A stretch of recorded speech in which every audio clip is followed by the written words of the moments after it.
weeds long dead, winter's chill had settled in the bone.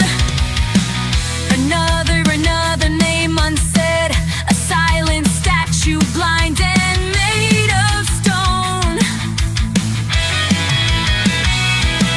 But thawing ground gives way to sleeping roots, a whispered tip, a forgotten clue, dusting off the long forgotten suits, a single thread to pull the story through.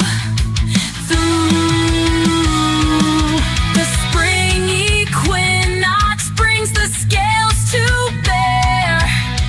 Justice marches, truth takes to the air. From frozen silence, a triumphant sound. The verdict's written on the waking ground.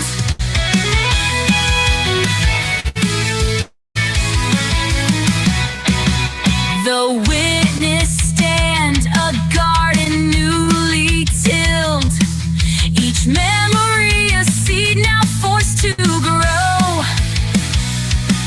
The web of lies so carefully distilled begins to fray, the hidden colors show. The spring equinox brings the scales to bear. Justice marches, truth takes to the air. From frozen silence, a triumphant sound. The verdict's written on the waking ground.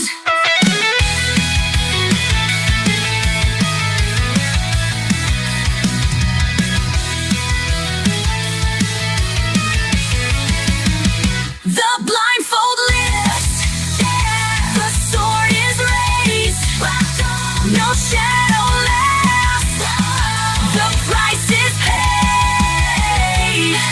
The verdict's written on the waking ground. Justice marches, justice marches. Renewal comes with the turning tide, and in the spring there's nowhere left to hide.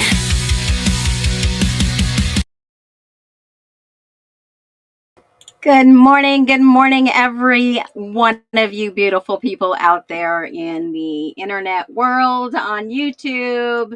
If you're tuning in from the X or the Insta, welcome on. I usually stream to a couple of other places. I haven't done that in a while, so I figured I might as well, because we are growing. We are gaining momentum, guys, and it is so exciting. I'm your host, Phoenix. You are at Phoenix Talks. If this is your first live, welcome aboard. I am so excited to hear and see from you what you have to contribute to our community. And I just have to say, we all know the reason this community shows up, and that's for one reason, and that's to find the truth. We do challenge narratives. We demand clarity, especially to the narratives they're trying to sell us.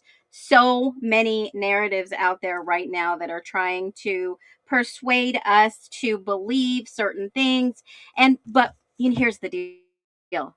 We never stop asking questions. So if this sounds like you, thank you for being part of this mission. And if it doesn't sound like you and you are just trolling, just keep scrolling, because we don't have time for that. We have made a safe community where people can speak up, speak out, advocate if they wish. And there is a lot happening in this case, especially on the WSU side of this lawsuit that is attached, hence the families of the IDAHO4 that have filed this $400 million lawsuit against Bryan Kohberger when there is factually no evidence. Bryan Kohberger is factually innocent. And you guys have heard me play the video with Ann Taylor over and over again about Mr. Bryan C. Kohberger being factually innocent. Now, I made a video this morning on the TikTok before we get started. I'll play that for you because a lot of people here are not over there, and a lot of people over there are not over here. So it is a migration, right? We said this from the beginning. This might be a migration. And the digital silence gap is alarming. And, we're going to talk a little bit about that today because of the technology that's out there in the criminal, or I should say, the law enforcement world that police use. And before I get into it, I just want to make a huge announcement, which is so exciting for us as we grow here at Phoenix Talks. If you are aware, I put out a couple of weeks ago that I was looking for a new mod for our channel here. And there were so many great, and I don't want to say qualified, but just amazing people that requested they become a mod. And it took me, I was stumped. I was 140 emails away, 70 the other day. I'm down to 40. And I got through all of them. And I was just like, man, there's so many great people to be a mod here for all of our community. And it was a hard selection, folks, but don't be discouraged because as soon as I hit 10,000, we will add one more mod. So that's probably going to be shortly. I don't know what I'm at right now. I know Caleb kind of keeps on those stats, but let me check real quick. I think we're at 72, almost 70. Well, we're at 7145 exactly. So this channel has been gaining anywhere from 250 to 300 people a month, which is surprisingly awesome because you guys are sharing, commenting, engaging just by going out, swipe down, hit the thumbs up. It lets people know that we are live and we are talking about the topic, no evidence in the Idaho 4. So with no further ado, I want to welcome in Dina Seitz. She is going to be, I don't know what happened there. Give me 1 second. Welcome aboard, Dina and her lovely crew, her fur baby crew. I am so thrilled that she will be joining Phoenix Talks and the Mod Squad because we do have the trendiest mods on this planet. And we also have some of the best mods on YouTube. I am very particular and peculiar about mods. They have such integrity, and I'm so excited, Dina, for you to become part of our Phoenix Talks family. So welcome aboard. This is a very special time to be on the social media streams. I'm going to go ahead and put your comments up there. Let's welcome in Dina. She's going to be a fantastic mod. Always has something to bring to the channel. So let's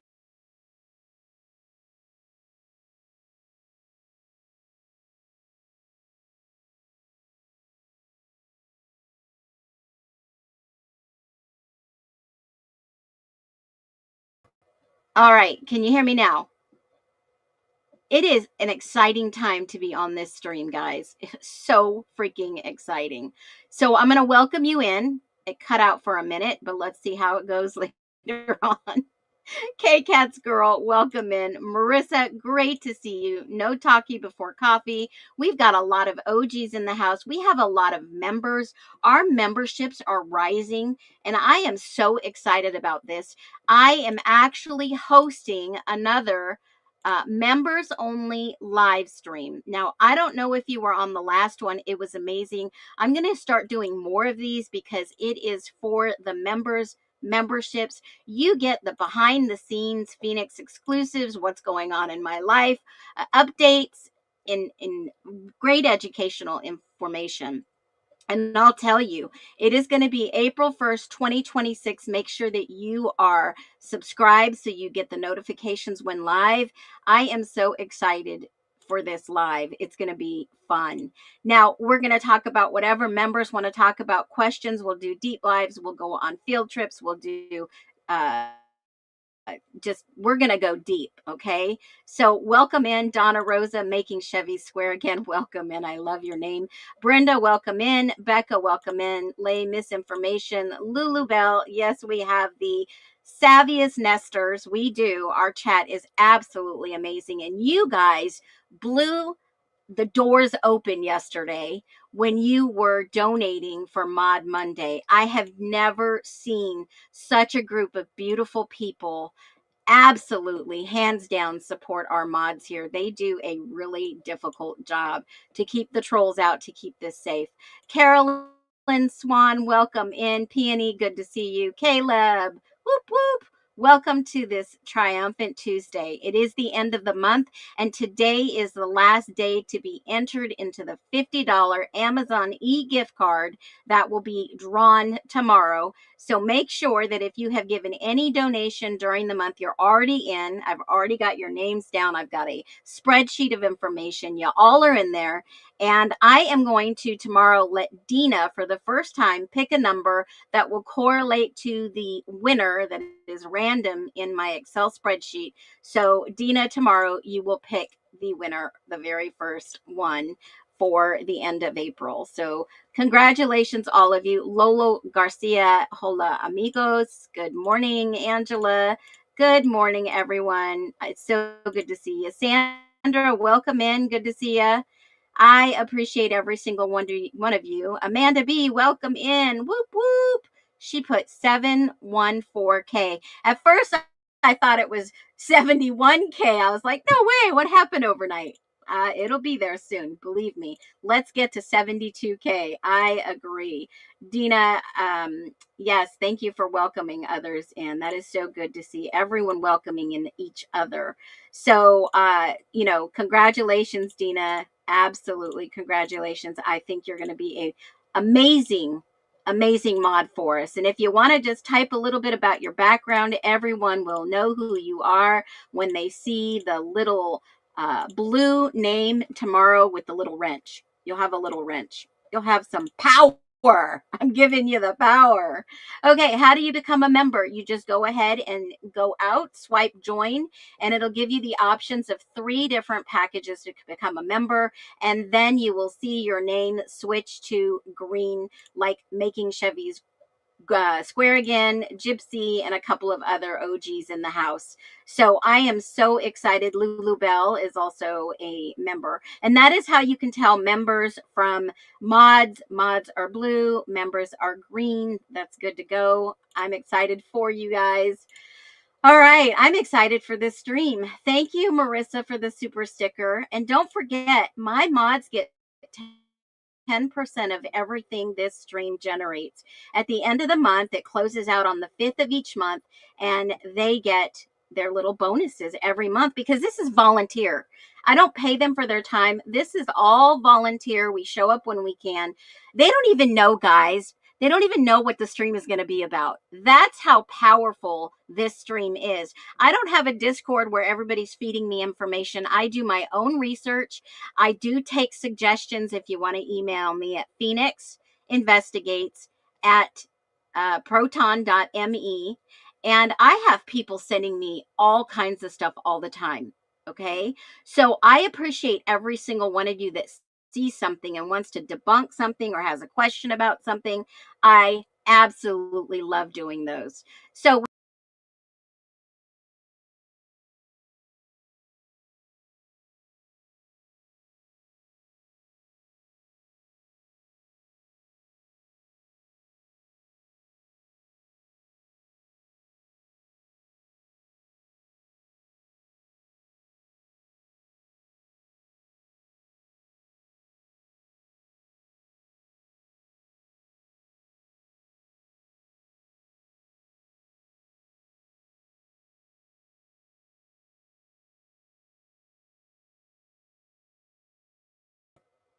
is that possible?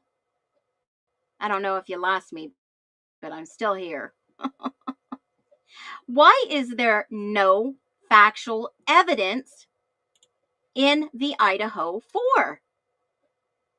Why is there none? I'm going to share this video I just made a little while ago on the TikTok.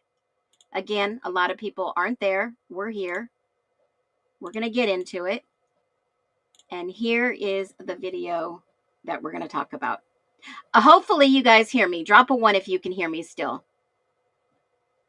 Drop a 1. you have a question, drop it in the chat. We'll make sure we address it. I'll star it and we'll get to it. I am watching the chat. Got to do like 3 different things here on this stream. Okay, you guys can hear me. Great. Okay, you can hear me. Yeah, why is there no factual evidence pointing to Bryan Kohberger? When I say evidence, I mean factual, real, solid evidence, not circumstantial, that would get to a jury and say, oh, wow, maybe he did not create this. So last night I got a little bored and I should have been doing something. I should have. I was too busy polishing my silver because it looks tarnished. So I started to do one and then I had to do it all. So let's listen to what I said this morning. Hold on a minute.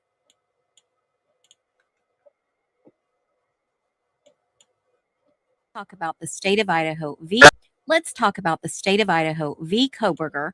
To date, it is Tuesday, March 31st, 2026, and there still is no factual evidence to prove that Bryan Kohberger committed the 4 unalivings in Moscow, Idaho, on the campus outside of the University of Idaho in Moscow, Idaho.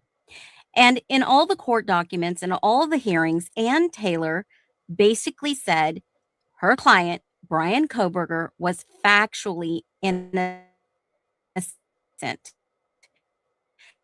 And looking at all the cell phone, looking at the reports and the documents and the court hearings and the DNA, I still don't see the connection that the prosecution made, even though they delayed for a very long time in a ton of motion to compel, which basically means that they didn't give the information over to the defense team so that it could go through this and basically face that in court. There was a lot of circumstantial evidence that was took a plea deal other than his life off of the death penalty. I get that. But if he would have went to trial, I think there would have been enough, in my humble opinion, I am no expert, to find him not the other DNA that was found. I'm going to do a deep dive in this on the YT. Join me today at 11:11 a.m. So you kind of get the idea.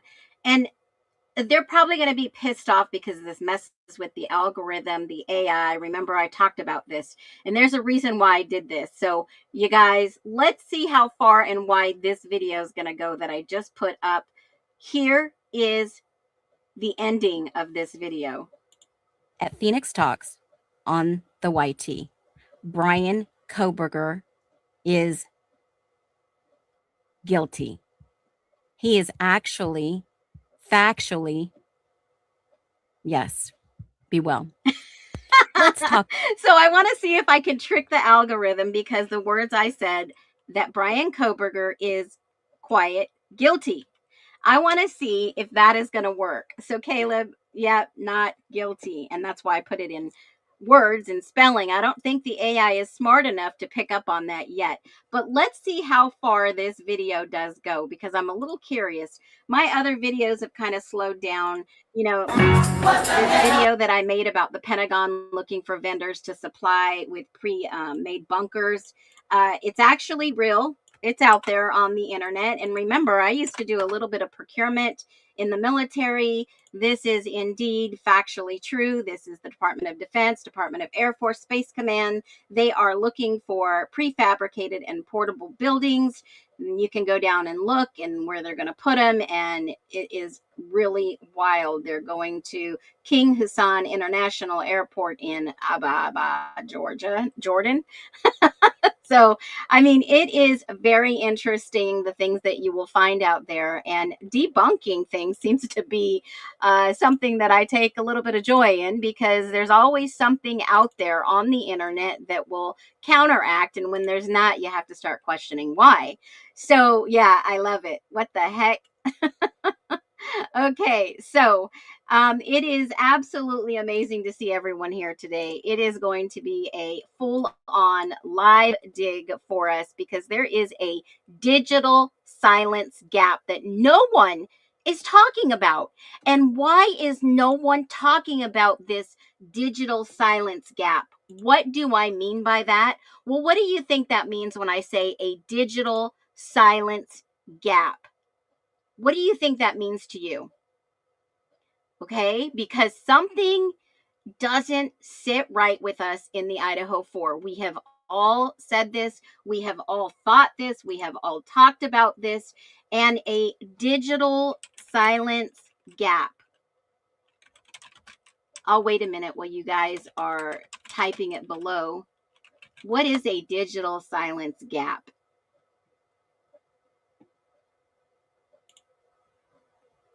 That is, I would say, yeah, kind of a lack of evidence, because in the court records, there is evidence to prove that some of what the media, the mainstream media, has shared with us is not true. They went quiet. Yes. Lack of evidence. Yes, absolutely. Yeah. I mean, you guys got it. They went radio silent, right? So when you look at what a digital gap is actually meaning, it's actually a term, guys. Yes, a digital gap, and let me throw it up here so you guys can see it too. A digital gap is like a lull, right? When someone doesn't talk in the middle of a sentence, that's a lull. That's a gap. And when you look at it, the digital silence gap refers to the intentional or unintentional act of not responding in online conversations. That is a form of communication in the digital age. The silence can convey various messages such as disinterest, emotional boundaries, conflict avoidance, and it plays a crucial role in shaping online and personal boundaries. That's what LinkedIn says, that a digital silence gap. But in this, yeah, algorithm gone wild. And this is what I suspect is happening in the Idaho 4. Okay, why do I say that? Because just a few days ago, wonderful Connor put up on his actually, sorry, it was a creator. Hold on. Let me see. Did he put it up there? Yeah, he did. I thought he did. Hold on a minute. Did Connor put up the DMV video? I thought he did. What happened? LTL put it up too. LTL Media. They put it up there. Brian Berger, the DMV, right? Here it is. And he actually went back and put it up to where he talks about the highlight of the flirting. Here's his video, and you can go and see that. Now, here's the crazy thing. I thank you, Connor, for your repository. It's just amazing. Here's the other thing. This digital silence gap is kind of like digital etiquette.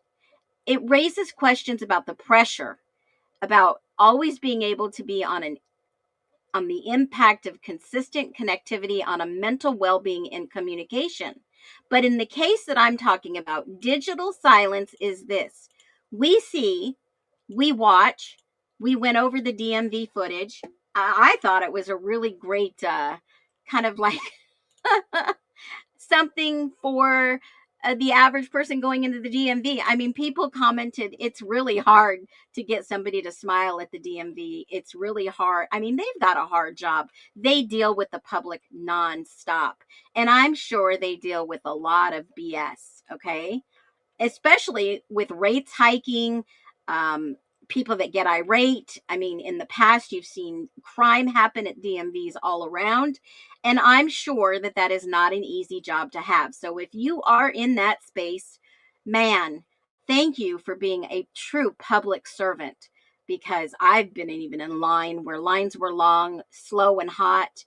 Computers going down during changes in Idaho. I mean, just some crazy things. But I'll tell you, this digital gap is getting wider and wider. Now, if you go over to Google and just search Brian Kohberger, okay, and look at what they've posted for the news in the last couple of days. This is believable, but yet unbelievable. This is just my Google search that I just pulled up. The first one, 6ABC Philadelphia. Brian Koberger caught in casual conversation with DMV workers about murders he committed. What? Wait a minute. Hold on. And then it goes people.com. Video shows Brian Koberger swapping out license plate days after the murders. When going quiet when DMV workers mention killings. I don't remember him talking about the killings with the DMV worker. I remember her mentioning it and then talking about the safety in the area. That was it.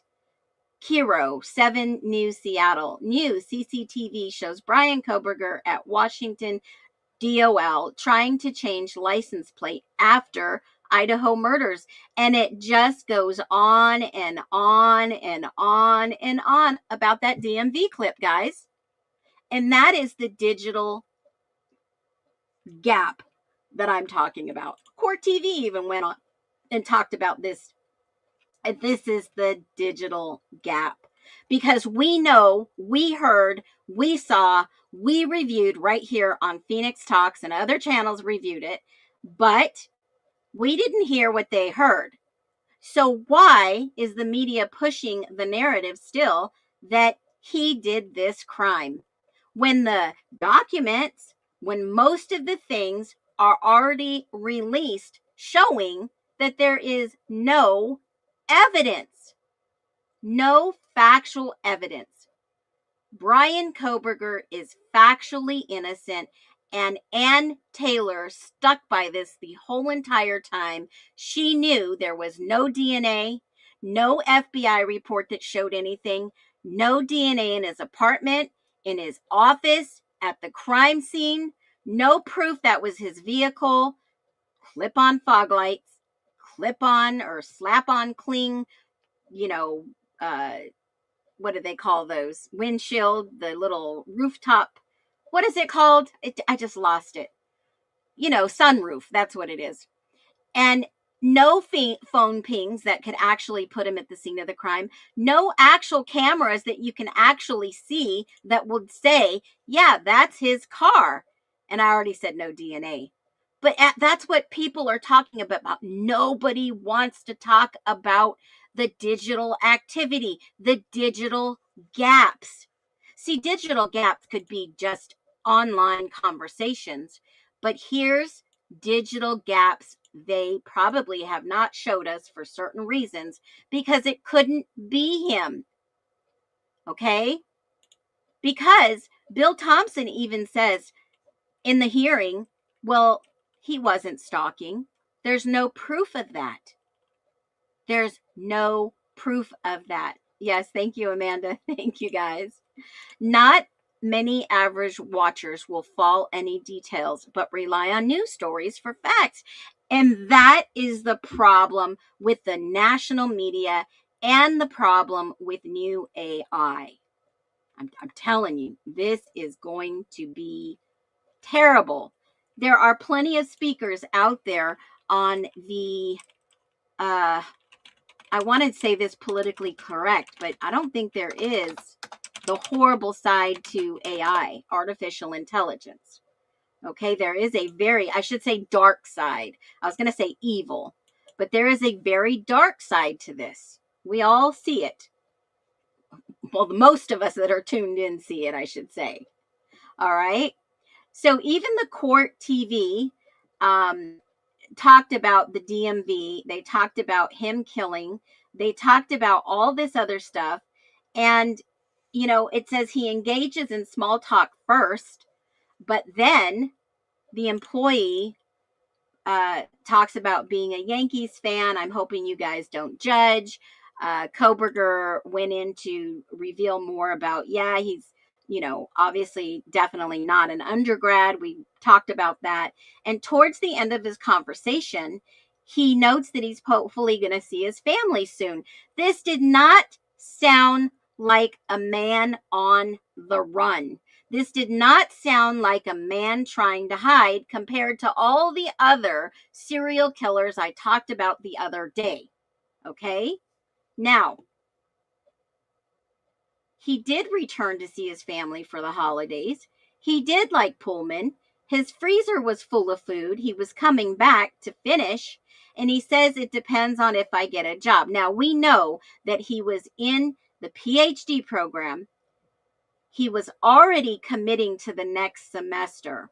That's what we know from the investigation that was done by Washington. He was nothing but a gentleman and a scholar, says Caleb. I would have to agree. And if he did it, he probably would have immediately left town. But I'm guessing here, and I'm speculating that the digital gap between evidence, like real hardcore evidence, really wasn't there.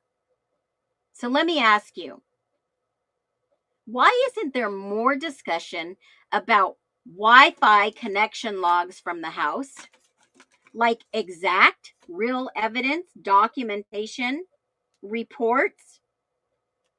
Because even in the statements from the documents already uncovered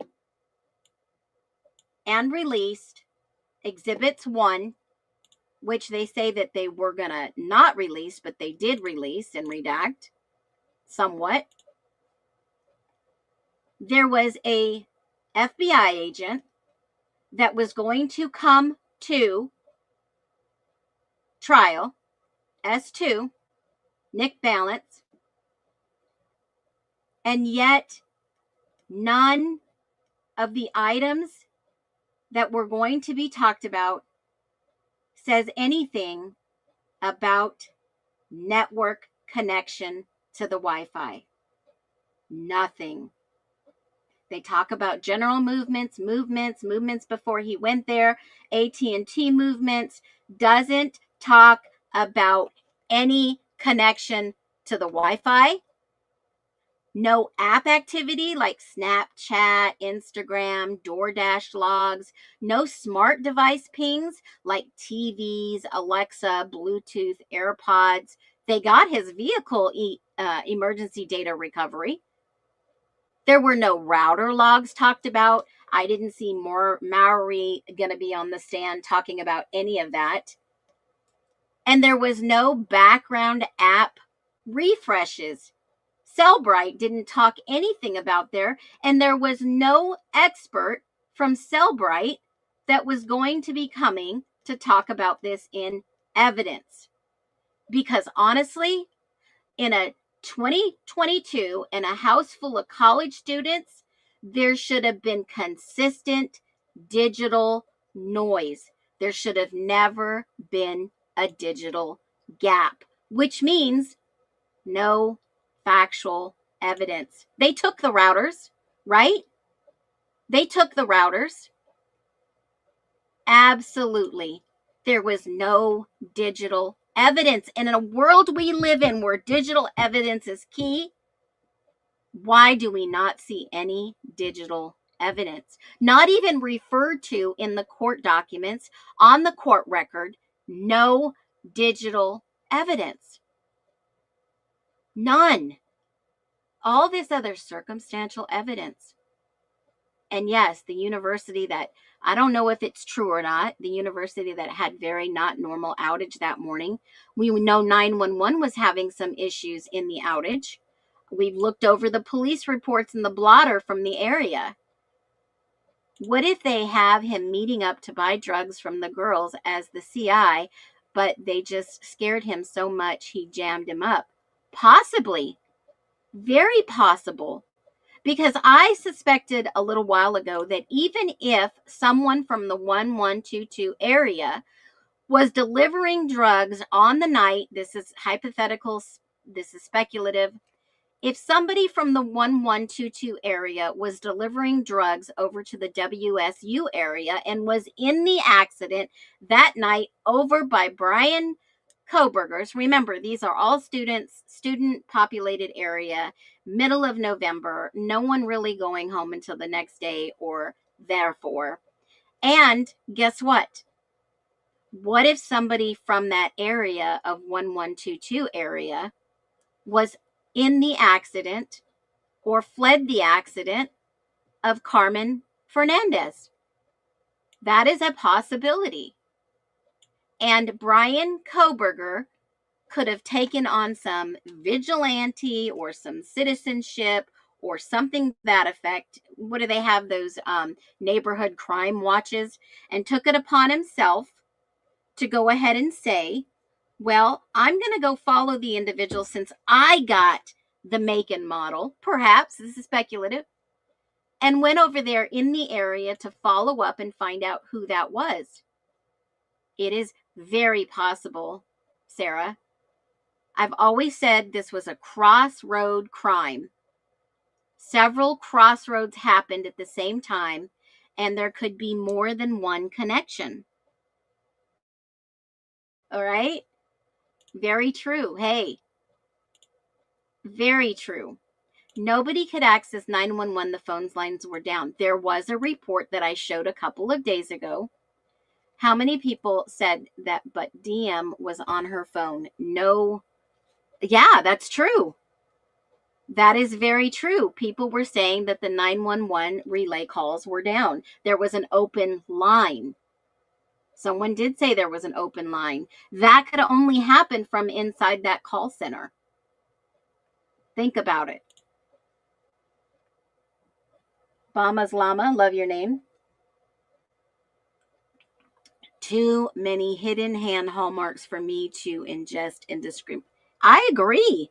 There is so much. There's a camera on the water tower. I've heard about that. They said they could at least see in the daytime. Real digital evidence is restricted for 99 years, in my humble opinion. No contact orders were issued for 99 years. That means he can't contact the families and the families can't contact him. Yeah, there was a multifunctional drone done illegally twice after the fact. Payne did it and Murray signed off. I can get the numbers. Absolutely. Absolutely. He had a deal with the car. Oh my gosh. Yeah. What happened to the digital gap? What happened? There's no evidence. I mean, because why this is huge and can change everything in this case, it could show us who was actually inside the house. It could show movement to a room. It can show if any unknown device entered. And it can show if someone turned anything off or on. It's like invisible fingerprints. Think about it. The dark side of AI in surveillance and tracking. Yes, it could be used to track surveillance, decision making, systems, but router, Wi-Fi tracking is huge. This is how most crimes are solved that happen inside people's residence. And how come no one's talking about this in the Nancy Guthrie case, not just the IDAHO4 case? So we all know the Wi-Fi tracking. If you guys have any knowledge of this, it is huge in the industry. All right. Here's an example.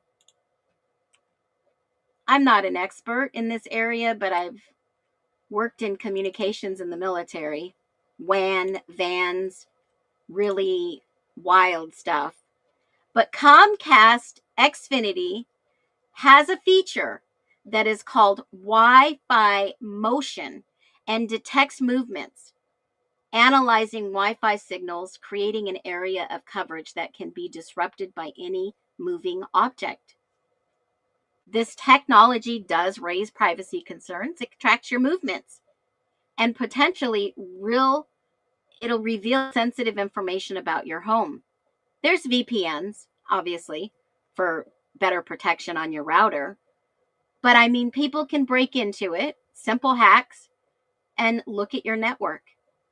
Collect data on your phones, collect pictures and videos and private information. Guys, yes, it looked like a stingray. There it is. More police departments do use stingrays. They do. And I actually had a video on a stingray the other day in law enforcement. Okay? You know, I know what a stingray is. Does everybody know what a stingray is? Just, it's not a mammal in the ocean. It's an actual device that the government has used for a very long time. And obviously now law enforcement is using stingray technology. Okay. And some people don't know what a stingray is. And it's basically, well, I always get tripped up on this. So here is, you can get a stingray cell site simulator.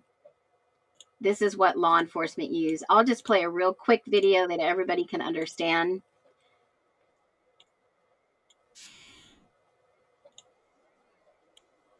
Here we go. What is Stingray Cell Site Simulator technology? Have you ever wondered how law enforcement tracks down suspects using their cell phones? One of the tools they use is called Stingray technology, also known as Cell Site Simulator technology. This device plays a crucial role in modern police surveillance. It works by mimicking the signal of a cell phone tower. When a Stingray device is activated, it broadcasts a stronger signal than nearby towers. This causes nearby cell phones to connect to it instead of the actual tower. Once connected, law enforcement can gather vital information about the phones in the area. This includes unique identifiers like international mobile subscriber identity numbers and even the location of the devices. The technology can operate in two main modes, active and passive. In active mode, the Stingray can force phones to increase their signal transmission power. It can also downgrade the communication protocol to an older version, making it less secure. This can help in intercepting communications or even conducting denial of service attacks. In passive mode, the device can survey the area to identify and map legitimate cell sites. This helps law enforcement understand the layout of the cellular network, which can be beneficial for ongoing investigations. Stingray technology has practical applications in law enforcement. It is often used for tracking suspects by pinpointing their phone's location. Additionally, it can intercept communications that may serve as evidence in criminal cases. Surveillance is another key application, allowing police to monitor areas of interest by tracking phone activity. However, the use of Stingray technology has not been without controversy. Many people are concerned about privacy and the potential for unwarranted surveillance. Law enforcement agencies face challenges in balancing the need for effective tools with the need to protect individual privacy rights. This has led to legal debates and the implementation of non-disclosure agreements to keep Stingray operations secret. In summary, Stingray technology is a powerful tool for law enforcement, allowing them to track and gather information from cellular devices.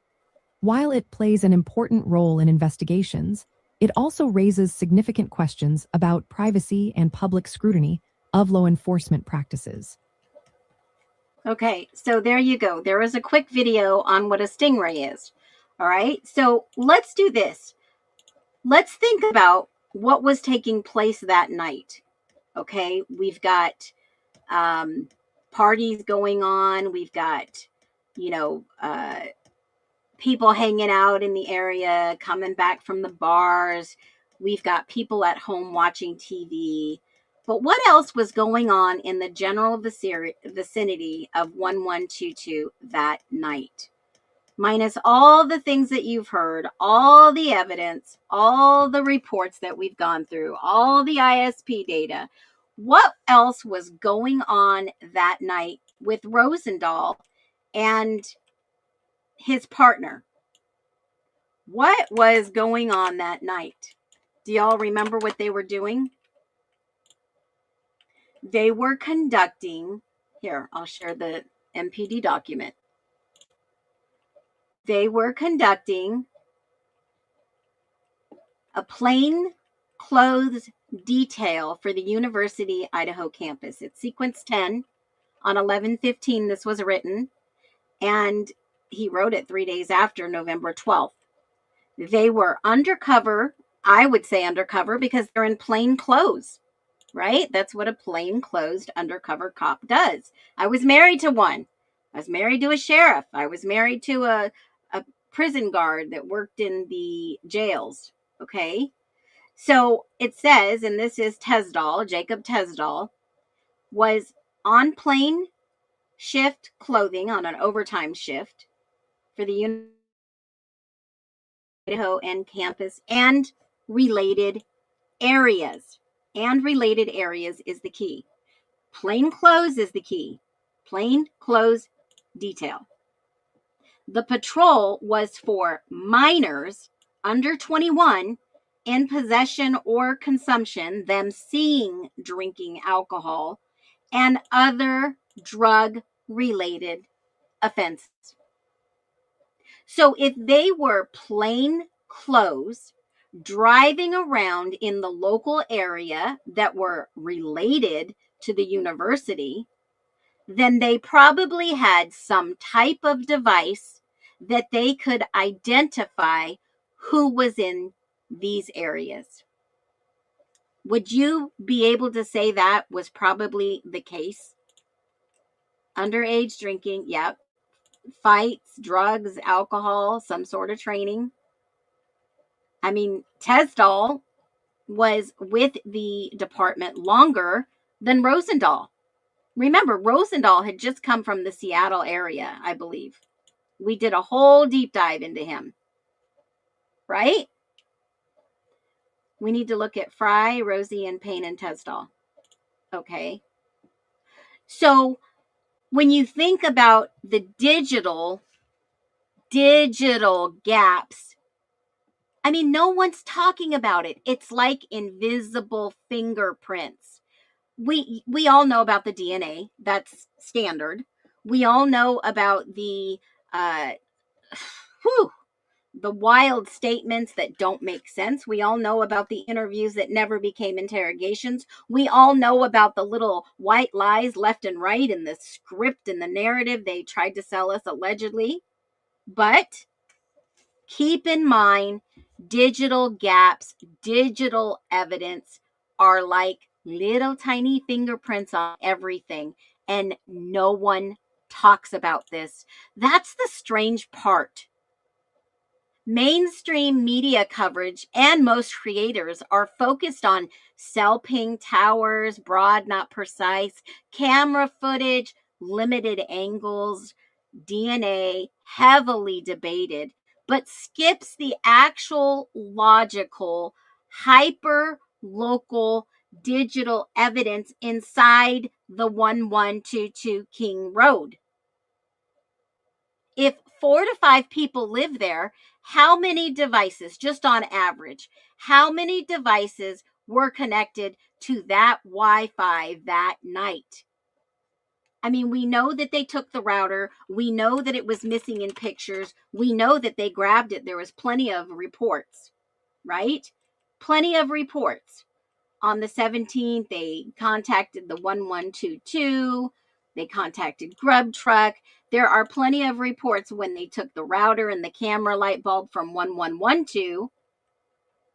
They seized the network routers. Okay. How many do you think? How many devices would be connected to the router? They attempted to interrogate the router, the wireless router located. They were located in the living room. They removed them. The Ethernet cable connected to my laptop to the local area network. ports on the back of the Spectrum Wi-Fi 6 router. So let's go look at the Wi-Fi 6 router and see exactly what that router can do. I'm a little curious. Let me see if there is an overview. An overview. Let's see. It is a 6 gigahertz Wi-Fi 6 router. Boy, that's wild. Spectrum. Let's see what the capabilities are.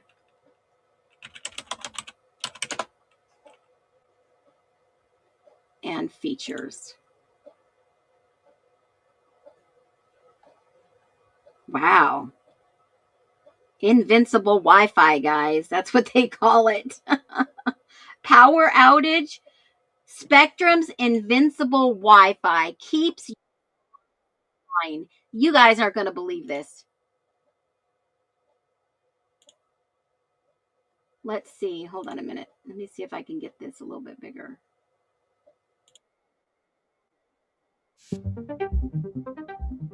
Hello. Today, I'm excited to introduce one of our newest products, Invincible Wi-Fi. This is a truly amazing product. With Invincible Wi-Fi, you're always online. Unexpected interruptions, they're a thing of the past. If there's a power outage, your video doesn't pause, your gaming doesn't stop, your internet stays connected. Everything just keeps working as if nothing happened. Let me show you how this is possible. It starts with the newest Wi-Fi technology, Wi-Fi 7. That means faster speeds and performance across all the devices in your home. Then we take it a step further. Invincible Wi-Fi has a built-in 5G cellular backup connection and an integrated battery.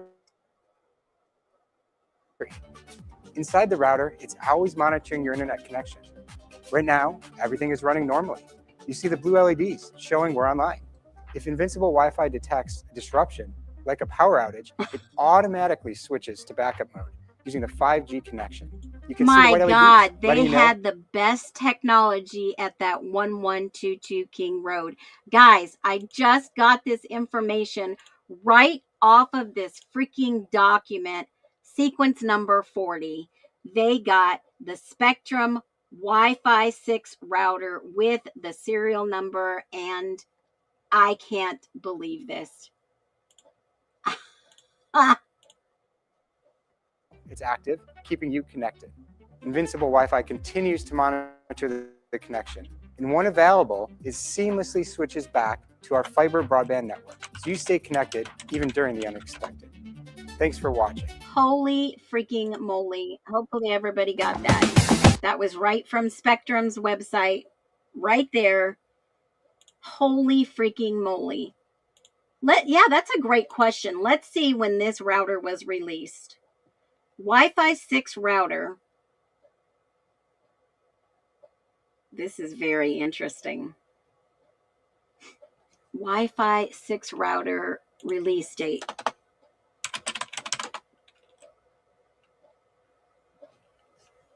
Wi-Fi 6E deployed. Now, Wi-Fi 7 routers are expected to be in the half of 2024. So it was released around this time. It was released around, well, that was 6E. So 6E had to be way before. And let me see when this was actually released. Spectrum, Motorola. Let's see this. Here's the user guide. Let's see if it has any release. This guide was of 21. So it was actually in the house at the time. This was released January 7, 21. Okay. So that is the same router that was in 112. This is the router. This is the router. Are you saying that that was the same router in 1112? It is report number 40.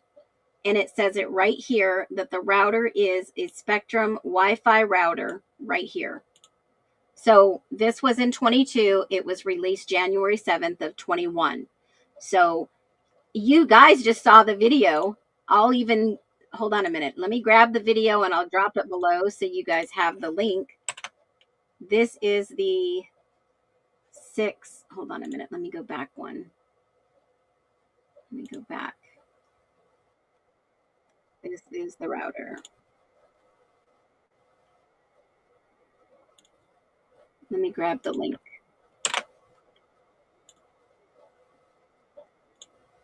All right, let's see if this is the right link. Hold on. Yep. Invincible Wi-Fi. Okay, here we go. This is the link for the Invincible Wi-Fi. This is the video we just watched. And now you guys have that. Holy freaking moly. So even though there was a power outage, now I didn't say communication outage, it says power outage. So even if somebody turned the power off during this time frame, that's right from Spectrum, okay? Even if it was turned off. Hello. Today, I'm excited to introduce one of our newest products, Invincible Wi-Fi. This is a truly amazing product. With Invincible Wi-Fi, you're always online. Unexpected interruptions, they're a thing of the past. If there's a power outage, your video doesn't pause, your gaming doesn't stop, your internet stays connected. Everything just keeps working as if nothing happened. Okay, so if there is a 911 communications down issue, you're probably not going to be able to get to them. I'm just saying, because this is network, anything online, okay? So this will be like a power battery backup, I suppose. You're going to stay online. You're going to stay connected to the network. That means access to the Wi-Fi. It doesn't mean access to telecommunications. Yeah, you can do Wi-Fi calling. Some of them, yeah, you can do that on Apple too. Let me show you how this is possible. It starts with the newest Maybe that's why they were forced to use all these apps, guys. Holy moly. If they had no cell service, they had Wi-Fi within their house with the Spectrum 6 router. That's why, holy moly. Oh my God, that would make so much freaking sense. That would make sense. Your phone will go off. Absolutely. It's plugged into the wall, but your TV will go off. It's plugged into the wall unless you have a backup battery generator or a solar system, panel system. But to communicate, you could only use apps. You could only use apps. You couldn't be able to use your cell phone to call. And Bethany said she called her dad. Did she call him on Wi-Fi? Wi-Fi technology, Wi-Fi 7. That means faster speeds and performance across all the devices in your home. Then we take it. Okay, so that's the digital. Oh, wow.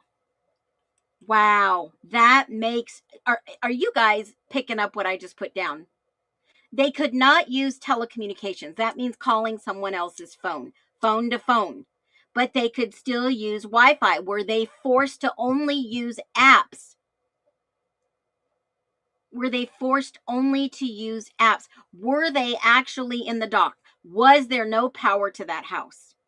That's a good question. That would be another digital gap, right? Most of these power supplies, power boxes from the power company are all smart meters, right?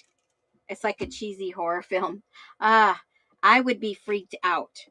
Okay, I would be freaked out. But here's the deal with this digital gap. No one's talking about it. Did any unknown device connect during the timeline? Even though they may have not known what type of router was inside that house. That's why she couldn't charge the phone. My God. That makes freaking sense. That makes sense. And they didn't see Xana until the next morning. They didn't see her running down the stairs. They probably couldn't see anything. That's why somebody ran into the tables and knocked the cups down. Exactly. Oh my God, you guys. This is wild. Yeah, we saw the charger there in her room, in Dylan's room. We saw the charger in her drawer. We saw the plugged into the electrical cord. But that would make sense why I don't think, in my humble opinion, unlock the door to run down. Unlock the door to run down. So if the stingray was used, there would be no calls if somebody turned off the power in this house. I'm not telling you like in general in the area. I don't think there was a power outage. We could probably contact the power company and see if there was a power outage that night. There's other cell towers that will tell you if there was an outage. I'll look into that. But there were no text messages until either the phones went back on. Holy crap. And that's why they picked only certain phones. If there was no power in that house, their text would be delays when they turned on their phones. And this is all speculation. All speculation. If Xana was somewhere else, she could have made a DoorDash order before leaving the place she was at to go home. And that's why the girl from DoorDash had a freaking flashlight. She could not see the 1122 on the house. Holy moly. She had a freaking flashlight.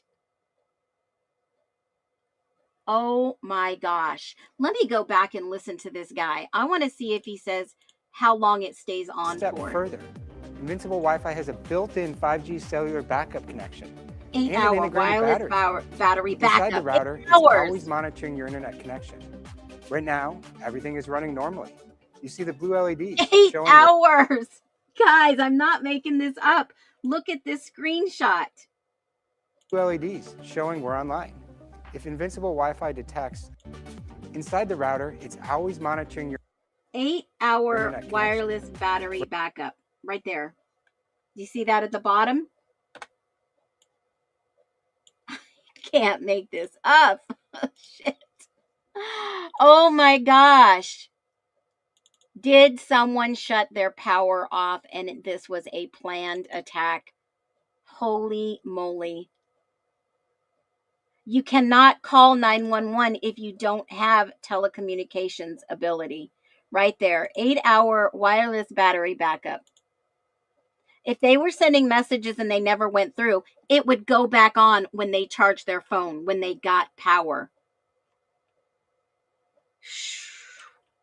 Wow. Yeah, that is a massive fireball moment. I was talking about the digital gap, right? No one's talking about this. And the more we start talking about things, things become clearer. It's kind of like when you go to it happened in college, right? They would put you and partner you, and then you would start talking about things, and that's how you get to your conclusion. It's like a think tank, right? It's like a TED Talk. You watch it, and then you're like, holy moly, now it makes sense. There was no cellular backup. You've got Wi-Fi. You can have Wi-Fi calling. But how did Bethany call her dad? She couldn't call until the morning. She couldn't call until the morning. Oh my gosh. Wow. It's very possible we're speculating that this could have happened. Still no excuse if you had backup cellular. Well, hold on a minute. Can you call 911? I don't think so.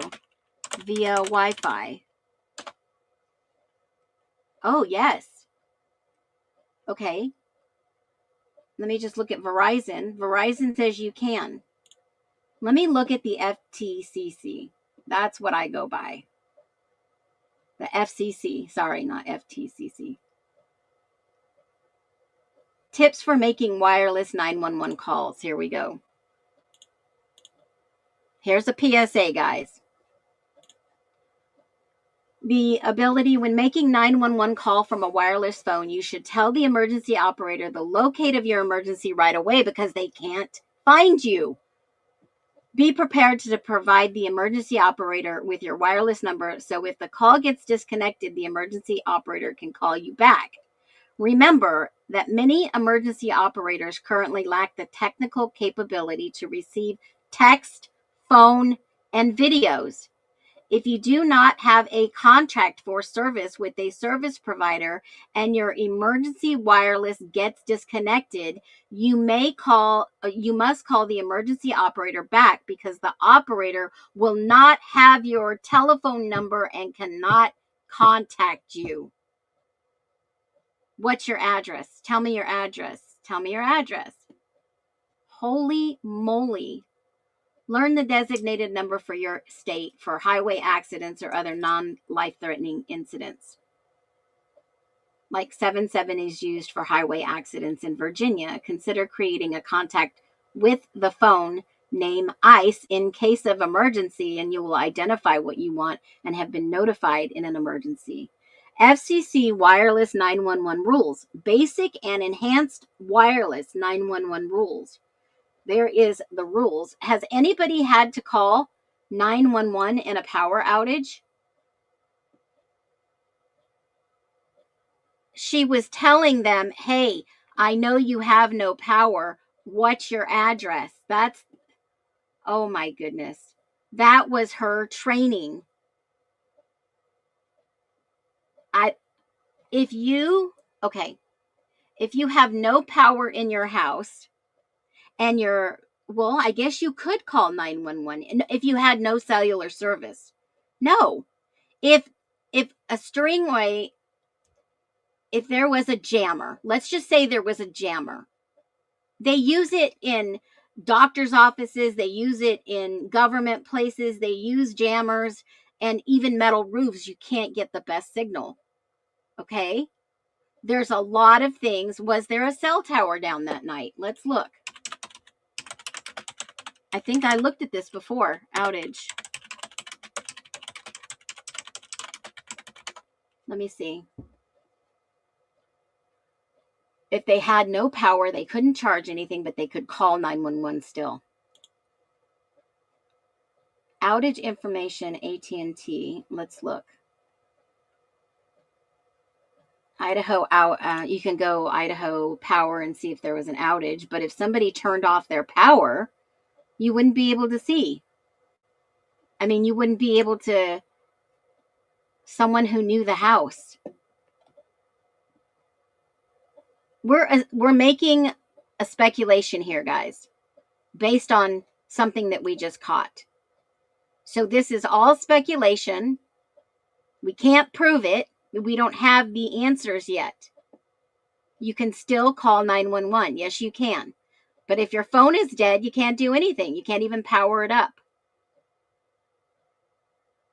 And maybe that's why Bethany called 911. Her phone had power and she wasn't on editing pictures and doing all this stuff on Indeed and stuff of that nature. Maybe she had power. She had reserved power. That's a possibility. But you can try. I've never tried. But you can call with no service. Might have to call a few times, but that's the only number that you can. Yeah, mine says emergency contact. I asked Gemini and it said no. I said the neighbors reported lights on and there was no outages on the road that night. It pretends to be legitimate cell tower, right? That they can still work on the network. But someone said that they were unable to call 911. This is very interesting. I'm going to go down this rabbit hole. I know the acronyms they use. Listen to the dispatcher again. She sounds like she knows. Yes, during the Whittier earthquake, had to check with my children while I was at work. That would explain Brian's phone off. The outage. Now, I thought I checked all the outage maps. Hold on a minute for cell towers in Moscow. Hold on. They have a history report. Do they often go down in the middle of the night for upgrades? Cell tower coverage. Outage. Wow.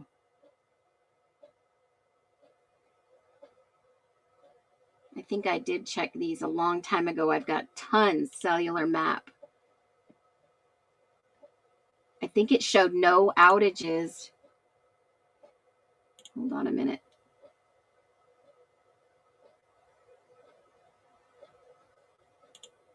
This is wild.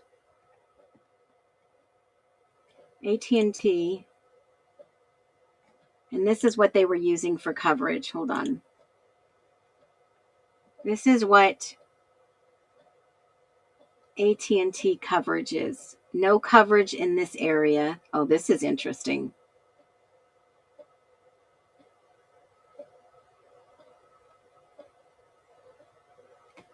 .4G and 5G, mobile, T-Mobile, AT&T, and Verizon. There is no coverage down here where Wawa Park is. There is no coverage hardly in Janice if you're on AT&T. Oh, God, they've got bad coverage. Wow. Who has the best coverage out there then? Let's look at T-Mobile. Oh, a little better. Oh, a lot better coverage. Let's look at Verizon. Almost the same as T-Mobile. So AT&T is the worst coverage, especially if going down through Pullman and Moscow in this area. Wow, this is wild, guys. I will look up the other two. If there was a jammer found in the house, wasn't there? I didn't see one on the evidence log, but if there was, they probably would have left it out of evidence. Wow. Yeah, Senor Wazowski, you are doing an awesome job. I watched one of your videos last night. Very good job. Why would they have a jammer in the house? Did somebody place a jammer in the house? I mean, what's the average cost of a jammer? I mean, I don't think college kids are buying jammers. I mean, there's a military grade jammer out there, but I don't think they're like buying high-end jammers that actually work, in my humble opinion. If anything, it had to be a expensive high. I didn't see a jammer in there. I mean, you can get a cheap little signature or a drone jammer that won't fly above your house. I don't know if they're legal. I'm just saying. There was no guy with an ATF jacket. There's no possible way that there was a guy with the ATF jacket. They had that house positioned with logs in and out. There is no way they could have got somebody with an ATF jacket without his name and writing it down in the logs. Okay, so the drones that Payne were using could do just about anything. All right, so let's... Well, SG said Kaylee called 911, but where's that evidence? Maybe she couldn't get through. Maybe they knew by the logs that Olivia was able to gather, and this is speculation, and maybe she did call, but it never went through. Yeah, you can purchase one of those cheap-end jammers on, but there's no guarantee they work. I've never tried it. Maybe Senior Wazowski will try it, but I've never seen a jammer in evidence.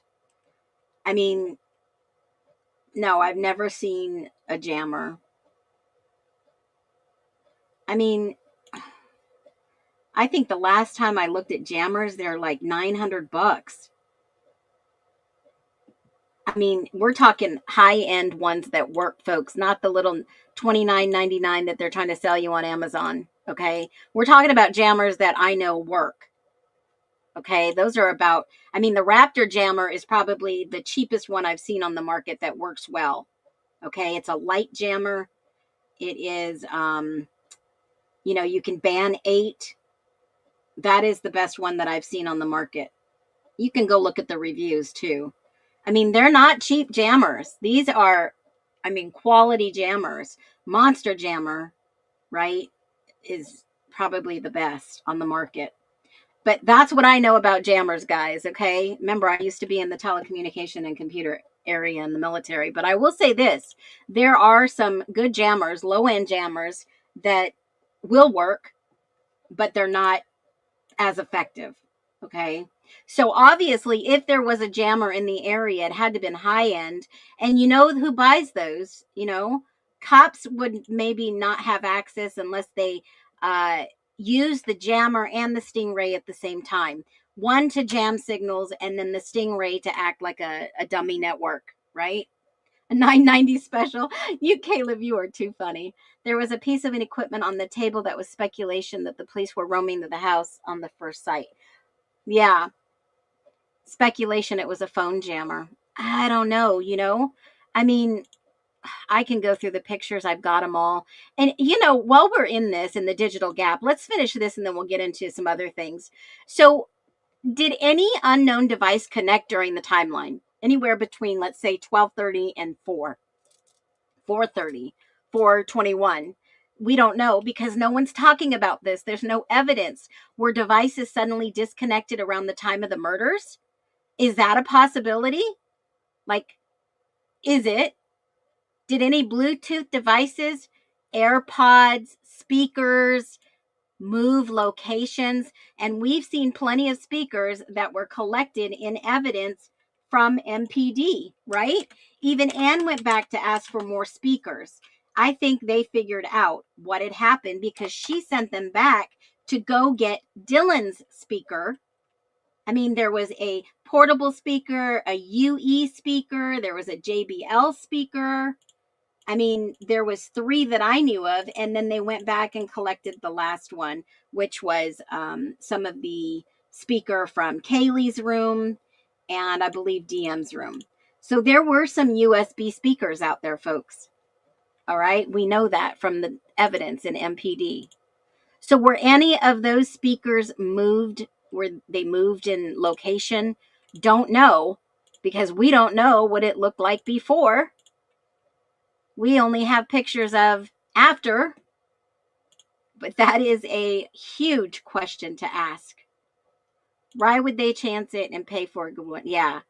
And if you're dealing with high-end people here that are going to make sure that they jam everything, yeah, you can definitely get a long one.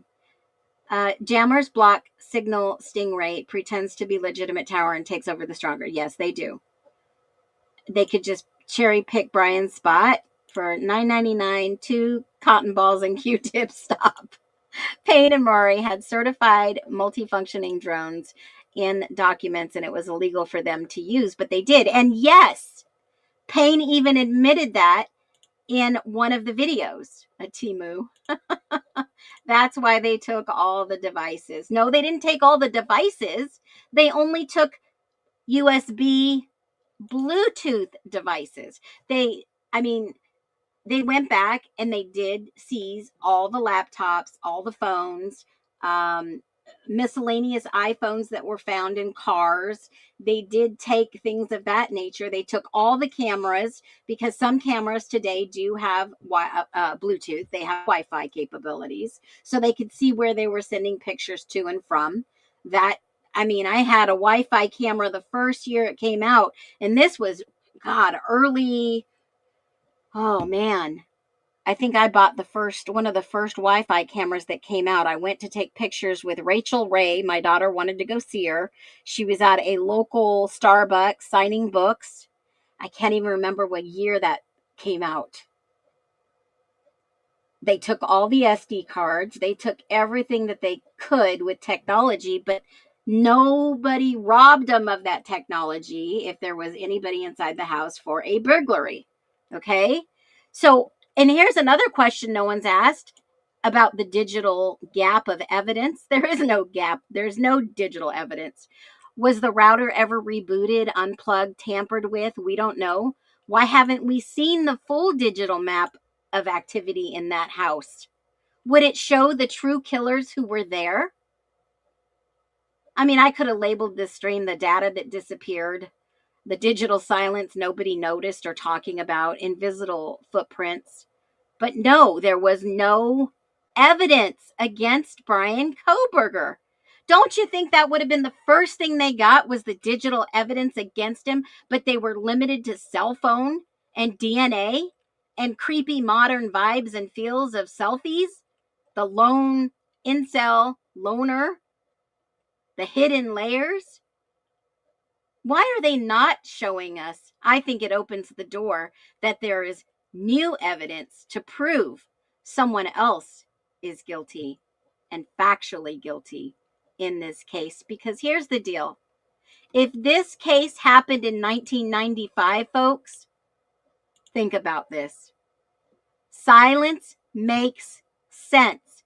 But in 2022, 2026, silence is data. Missing digital noise is a huge clue to break this case. Why do we not see the Wi-Fi router digital reports of who was in the house? This data should exist, but why doesn't it show up? Highly underrated, under talked about topic that changes everything. Do you agree? Drop a 1. Drop a 1, because I'm going to get into it. All right. So there is a little side note today. This is going to get good. It's going to get real good. All right. So we talked about the Wi-Fi, the router. We looked at spectrum. We know what we're talking about in digital silence and the gaps. You know, it breaks my heart to see someone innocent being wronged. How do you feel about that? How does it make you feel when you see innocent, factually innocent individuals wronged and sitting in jail for crime they factually did not commit? Factually. I mean, I can talk about a million topics. It pisses you off, okay? It's horrible.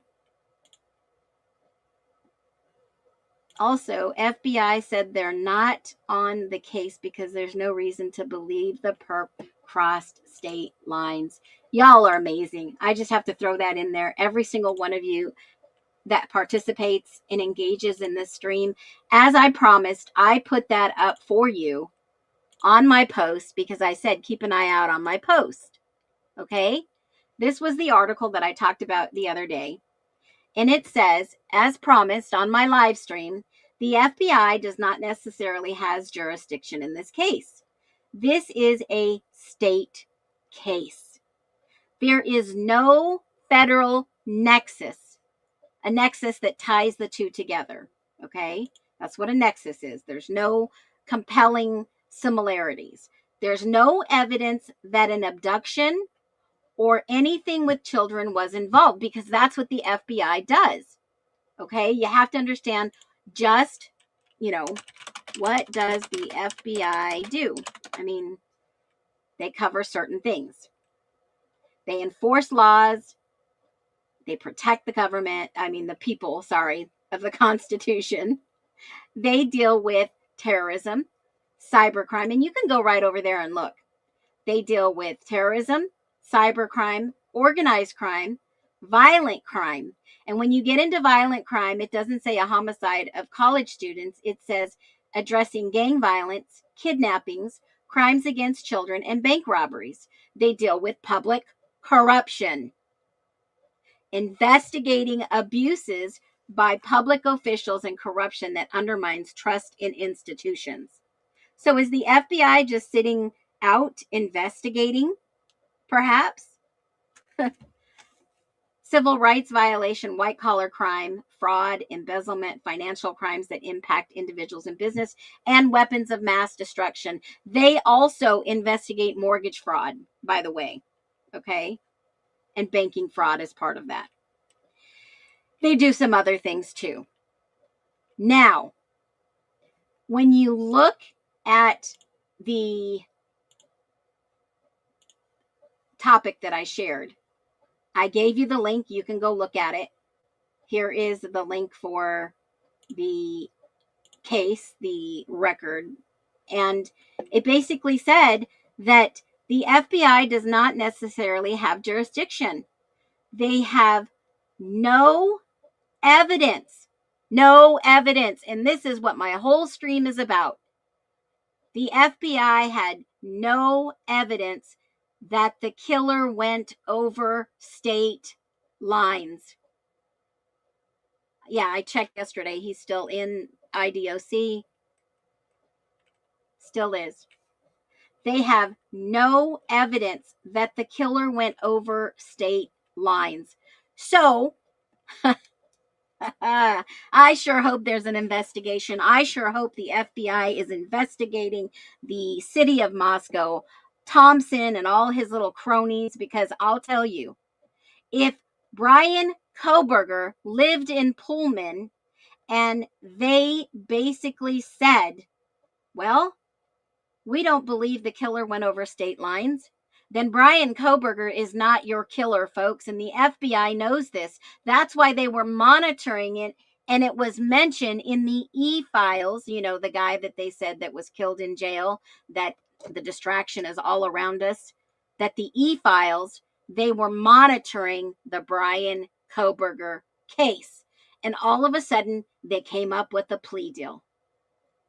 Wowzers, wowzers, wowzers. There's no evidence that any abduction or anything with children were involved. You know something? Something that would rise to the level of the FBI taking over the case. So these kids were not kidnapped. They were not abducted and tortured somewhere else. They were not. If they had thought at any one moment that these kids were abducted or taken or tortured somewhere else, the FBI would have taken over the case, in my humble alleged opinion. Now, there are other things that I have posted that you guys may see of notice. I've been talking about for the last couple of days that there is a lot of movement going on in IDOC. And yes, they moved 120 prisoners to Arizona with the intention to move another 200 this week. Do I think Brian Koberger will be one of those? I don't know. But it is legal for the court systems to have people change their names and move them to different states. It is very possible. If they did it, it would be to protect Brian Koberger. Remember what Mr. G said about Koberger. If anybody remembers what Mr. G said, I mean, I know he said a lot. He said a hell of a lot. And let me see if I could find the one that was recent and what he said they wanted to do with Koberger. I think it's my... What in late Where is he? some kind of little small prosecutor who really believed what happened to you could only, you killed 4 people, and to take 1 life for 4 seems like pretty simple math.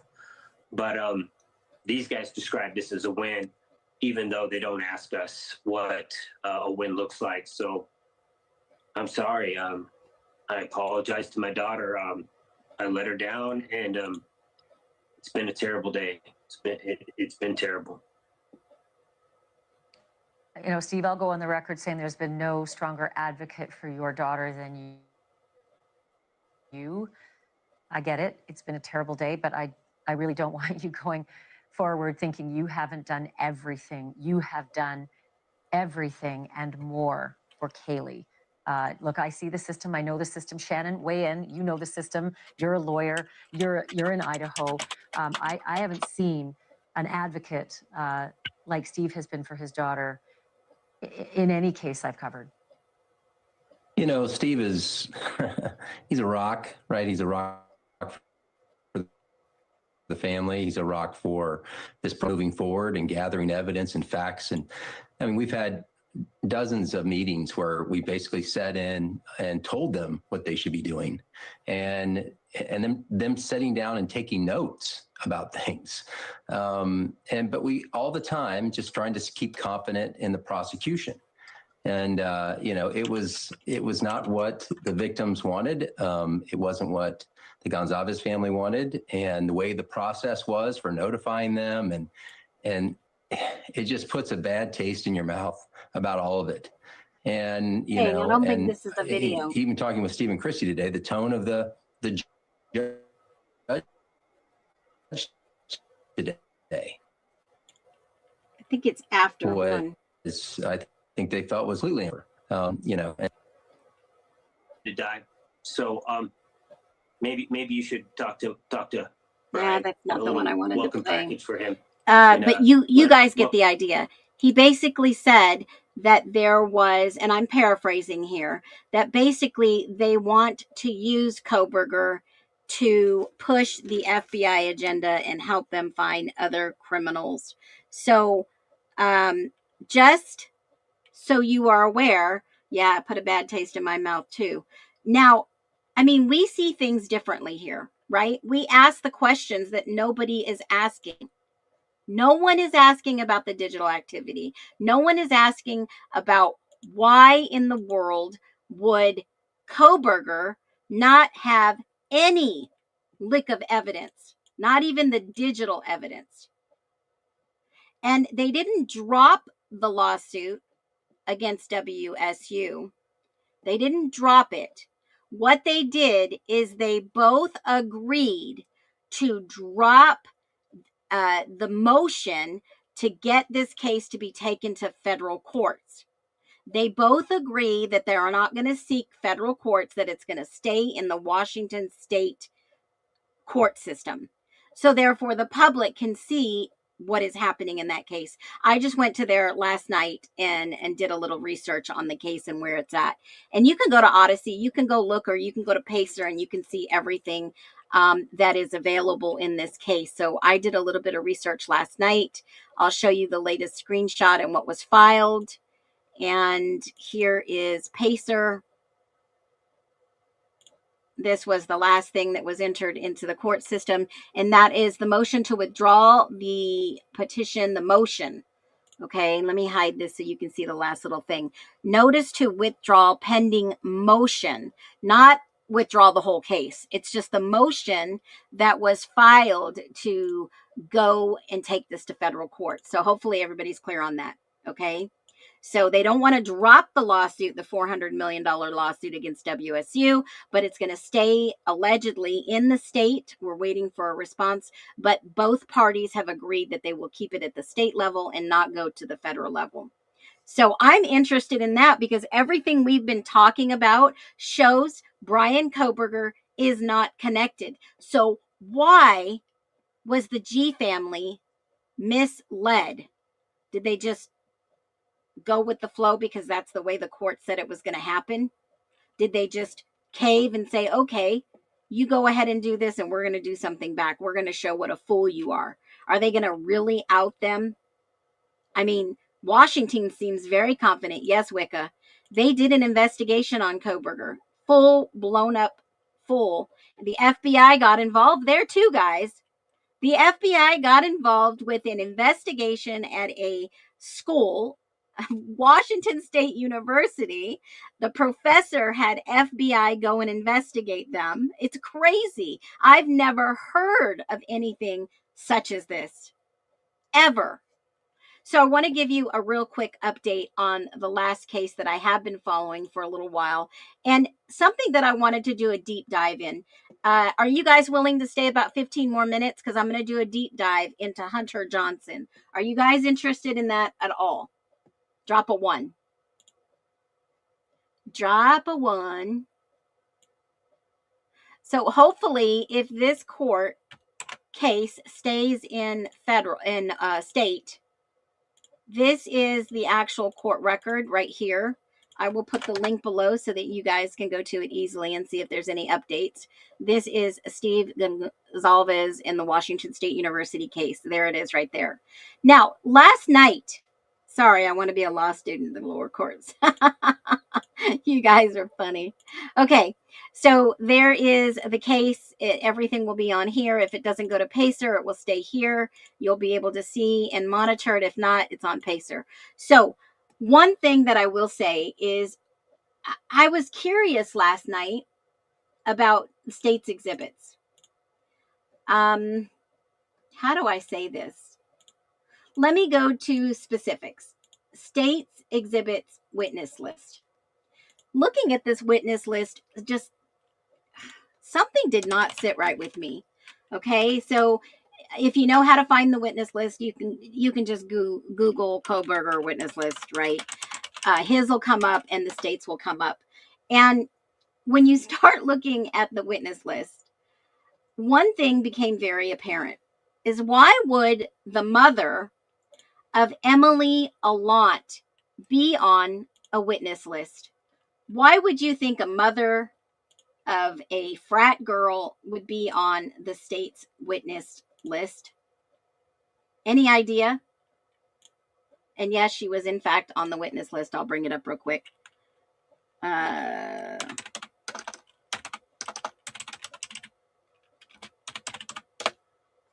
State's witness list. Why would the mother of a sorority individual, or I don't know if she was part of a sorority, be on a witness list? It doesn't make sense to me.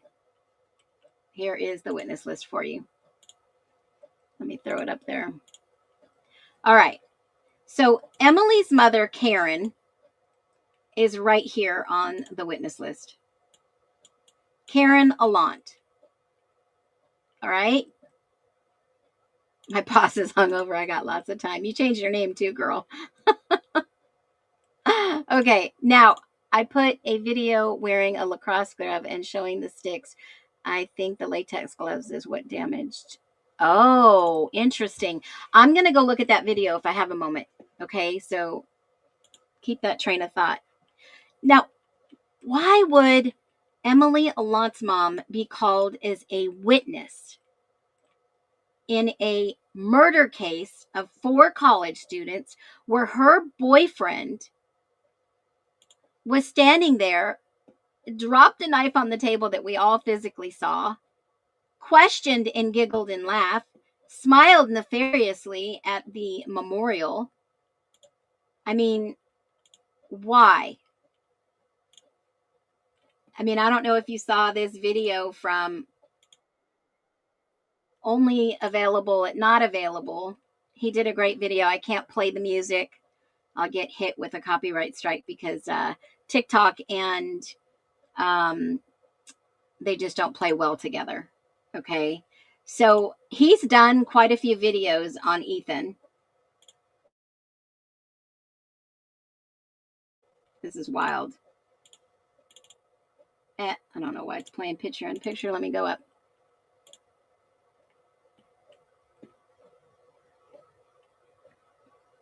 Okay. So you can go and watch those. I mean, his videos are, I mean, this guy is spot on. So why would a parent be testifying? I mean, did she know any of these girls? Did she know any of these victims? Were they close?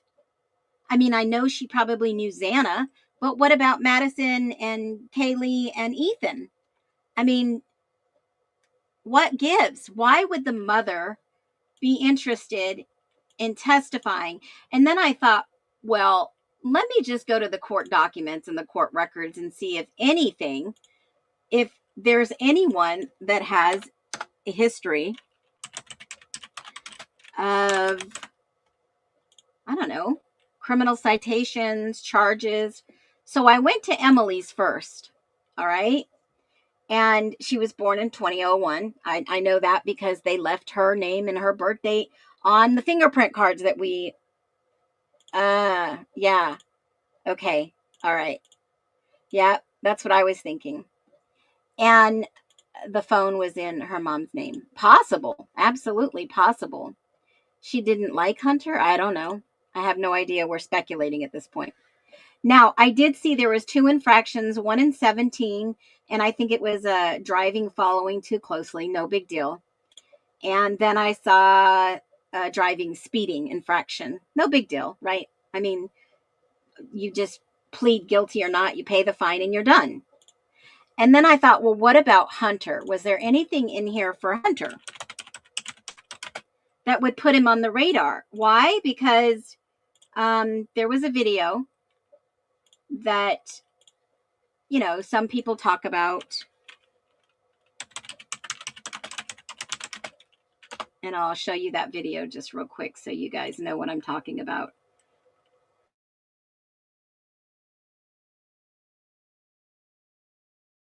Where is it?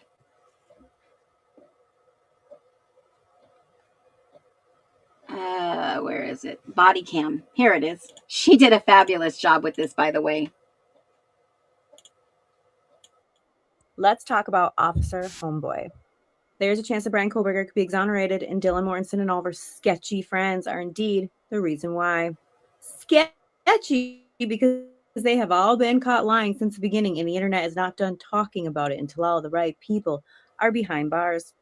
Officer Homeboy is Officer Eric. He is the second officer arriving on scene. I rewatched his body cam, and I don't think I ever watched it from the very beginning. And let me tell you, I have a lot of things to say. Officer Homeboy literally parks down the street. He parks down the street, not sure why, and then he literally hustles. You guys, knees to chest. He hustles. He runs down the street. Why he parks that far away is beyond me. Maybe he thought, you know, ambulances should show up, blah, blah, blah, blah, blah. But he decides to park down the street. He runs. He hustles. That is the only time he hustles. As soon as he gets to the King Roadhouse, all the hustling is completely gone. That is the only time he hustles, is when he runs to the house or power walks, one or the other. Okay? That is the only time. As soon as he gets to the house, that's where he meets Officer Mitch, which is the same age as Creepy Hunter Johnson. He comes up the steps. Officer Mitch will tell him that he thinks that 2 bodies are unalived. And then he's going to turn like the banister. You know, he's at the top of the steps. There is a knife on the beer pong table. So now two officers are now going to turn their backs to Creepy Hunter Johnson when a knife there, and they both turn their backs and walk down the hallway. It does not matter that Officer Mitch told Officer Homeboy that there are 2 bodies that he believes are unalived. They still both turn their backs, even though Officer Mitch turned his back multiple times before this. They are both going to turn their backs with a knife on the beer pong table. Okay. After Officer Mitch and Officer Homeboy see Xana's room and they see 2 bodies brutally unalived, instead of check that house immediately for any survivors, let alone an intruder, it doesn't matter how many times they've been called to this house for noise complaints. But I guess last night that the noise complaint at 11 o'clock in the morning. But anyways, they do not check this house immediately for survivors. Officer Homeboy will go to the living room with Creepy Hunter Johnson. They will never put Creepy Hunter Johnson in handcuffs. They never detain him. Officer Mitch will go outside. We've already talked about Officer Mitch. After watching Officer Homeboy's so here body cam, is what she's talking about. Officer Homeboy's body cam. You know, the cop that goes in there and says, Homeboy, right? He's in the kitchen. He's on arrival. Here we go.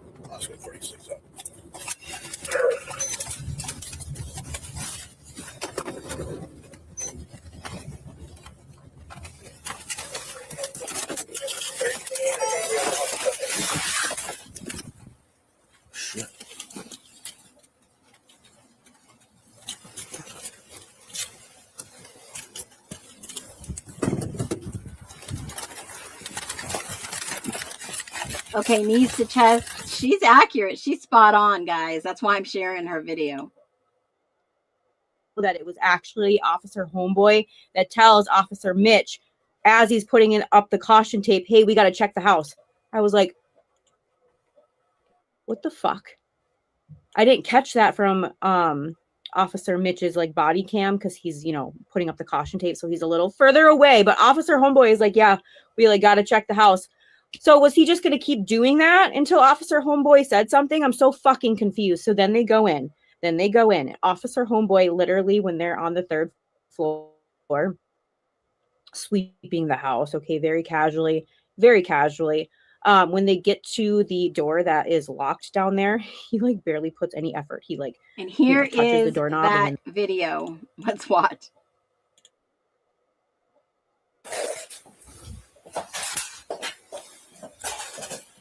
Police department.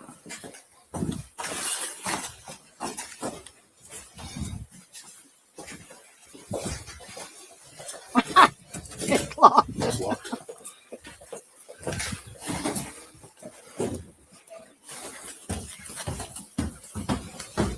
Moscow Police Department, if you're in here, announce yourself.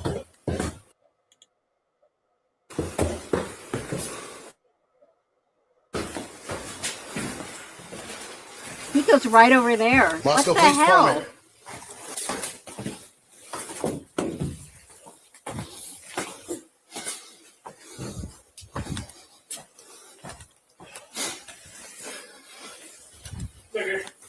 They're here.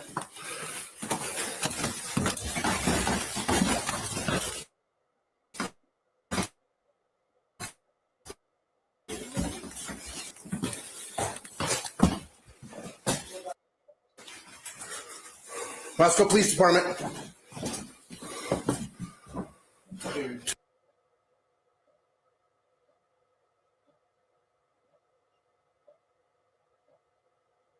Obviously, that's redacted.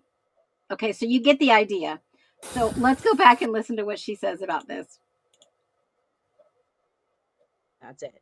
They say it's locked and then they start going up the steps. There is no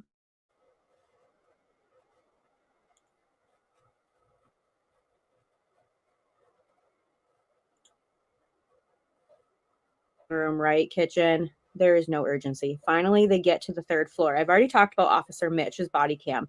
He covers his body cam seconds before he goes into that bedroom, Maddie's bedroom, as if he knows what's behind the door, as if he knows what's in that room, which is interesting to me because after watching his body cam, he doesn't cover it anywhere else. But seconds before he's going to walk into the bedroom, he covers his body cam. Officer Eric, I do believe, is the one that knocks on Kaylee's door. Again, there's no dog barking. There is no dog barking. When Officer Mitch and Officer Homeboy are on the third floor, that's when Sergeant Gunderson will arrive. They will tell him that the house is cleared. They will mention that there's a door downstairs, but they tell everybody that the house is cleared, and then they just go on with their day. I found it very interesting that Officer Homeboy had his back turned basically the entire time. So if anybody would have been behind that locked door, that would have absolutely been a problem. So not only does it not make sense that they would be so calm with a locked door in a house after a quadruple unaliving, and they are just walking around casually like nobody could just come out of that locked door. It's insane to me to actually watch. It's actually mind-blowing to see that many officers is just standing there at the door though, with his homeboy, which is Creepy Hunter Johnson. Sergeant Gunderson is so nice, and he will say like, "Oh, just be mindful of the door," and then they just go on casually. I have watched all of their body cameras so many times. We're well into 12:30, 12:40, and that door has still not been opened. I cannot get over the fact that they have a lock. Okay, so that was Officer Homeboy. And what she's referring to is the video of them walking into the kitchen, and the cop says, Homeboy. Okay, now typically when you hear the word homeboy, what does that make you think of? I know we haven't talked about this before. She's very spot on, especially with her assessment. But when you see the cop say, Officer Homeboy, okay, he says homeboy. Like, do these cops know Hunter Johnson at a deeper level? Is it even possible that they know him? So I wanted to go through and look at Hunter Johnson's to see if he had any involvement, any reason to be involved with the police department. So, of course, you go to the repository that gives you everything that you need to know on an individual. And I see that there were 4 cases, infractions, 3 in Kootenai County and 1 in Latah County. So you can go and look at all these. You can kind of see what the background and the information are. And you can actually see that, okay, in January, which is the winter, there was a fail to registration. So to register your vehicle, not a big deal. Maybe he forgot, right? And then the next one was an infraction not shortly after that in February, not just a month later. So he was stopped for excessive speeding. So there's 2 times that he's had already in regards to police, not in that was in the same county. Now in another county that the school is in, Latah County, then you see he got an infraction for another speeding ticket. And this was maybe almost, 10 months later. So he's met with 2 different counties already and 2 speeding tickets. And then the last one is in Kootenai County and has a history of another speeding ticket. So that was 4 run-ins with who knows if they're the same policeman. But if you know anything about Kootenai County, the school is not in Kootenai County. The school is in Latah County. And Kootenai County is right here. So why would Hunter Johnson be going to Kootenai County and get 3 tickets there? Okay, if you're familiar with this area, and I'll zoom out so that you can see it. I'll zoom out a little bit. Kootenai County covers Post Falls, Rathdrum, and Coeur d'Alene, Athol, and a little bit of Spirit Lake. Those are the main ones in that county that cover that. And then you get down to Latah County, and that's when you get into Moscow and a couple of other places. But why would Hunter Johnson be in that specific area getting all those tickets? Does anybody know why? Well, I don't know why, but I will definitely get back to you on that one. Because why would somebody who's attending the University of Idaho all the way down into Coeur d'Alene, Post Falls, Hayden, Rathdrum, I wonder who he was visiting in Kootenai County so many times that he got caught 3 times. And if Hunter was someone's homeboy, or did they know of Hunter in a more deeper way? See, because when you go back and you look at these infractions, it's very simple.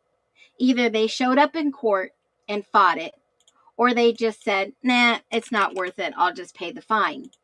And in one of these cases, that was true. He didn't show up. He just agreed to pay the fine. But in one of them, obviously, in Latah County, Thompson was assigned this ticket. Is it a possibility? Yes. Is it speculation? Absolutely. Do we have anything concrete and definitive? No. But I just want you to know there's a reason that cops call somebody homeboy. There is a reason. Now, what I wanted to do real quick, I've got about 5 minutes. I want to go over to Senor Wazowski, and I want to see if Senor has, he said he had a video up that I want to take a look at while we're on live. And what was it that he said? Let me see. I've got a video up of wearing a lacrosse glove and showing the sticks. I think the glove was wet or damaged. Kaylee's face. Ooh. All right. Was that the net or the stick?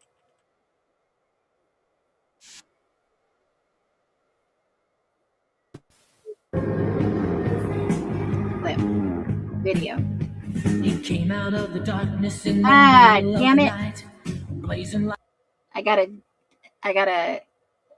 take off the sound. I'll get hit. Okay, so he's got a timeline up.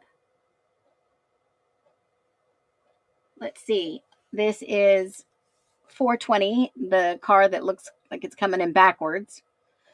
421 leaves. He looks like he's got a timeline up backwards. Yeah, I had to mute it. And then a figure walks from the 1122, gets into an SUV and drives off. Yep. Goes to, yep.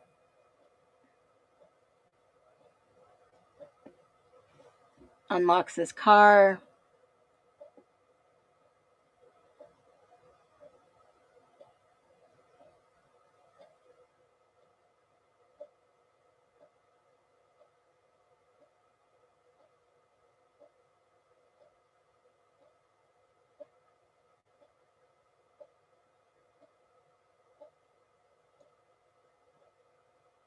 Lights from the SUV shine over on Linda Lane. Yep.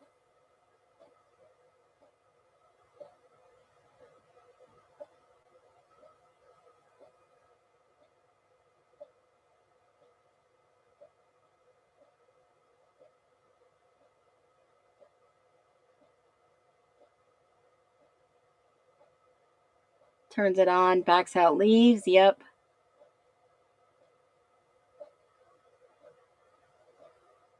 There is a different video. Which one, senor? Is that not the one? Lacrosse stick. Hold on. What is it labeled under? Shorts, videos. The lacrosse stick. SV1, LAX gear. What is it labeled?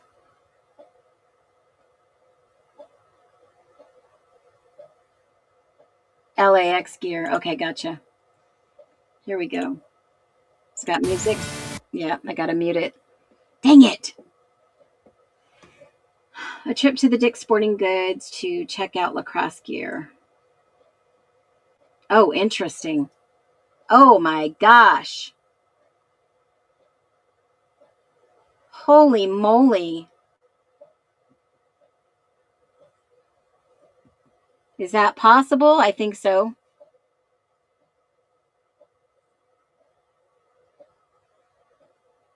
Those are hard too.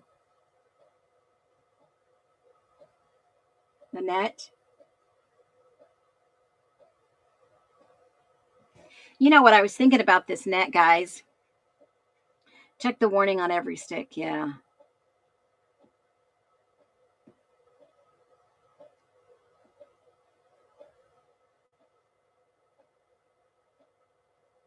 Injury or even death. Yep.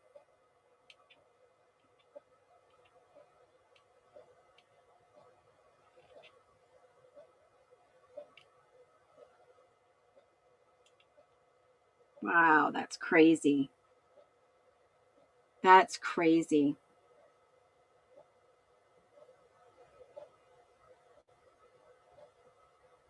Wow. Yes, definitely for the win. You know what's even weird? What do you have on? Nike shoes? Titanium, dynamic. Those sticks are hard too. Yeah, the video's been muted, so if you want to see it, go here because he's playing music that will strike me. Michael, that's what you do. Okay. Now, well, you guys, that's going to play through. I'm going to pull up a picture.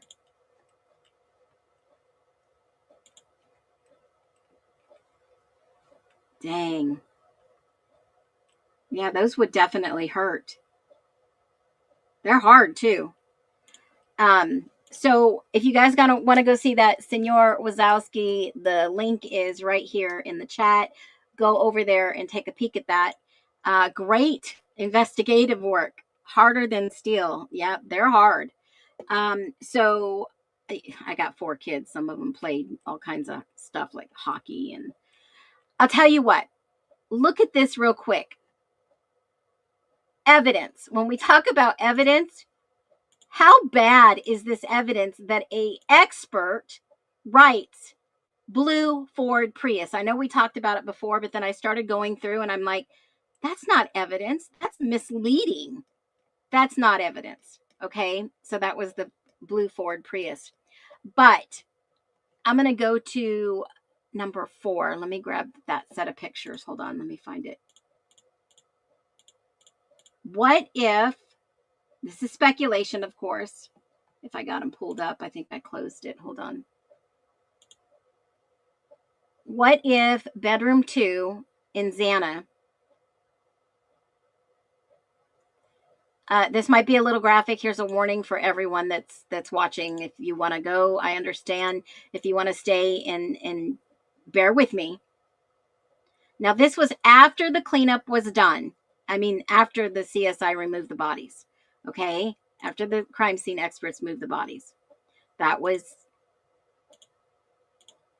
after. Okay? So let me go grab. Okay. Now, obviously the bodies were here. There's a couple of drops here, and we see that there are no latent footprints anywhere. There's a lack of footprints. And here is why I can say I think Senior Wazowski is on the right page with this lacrosse print.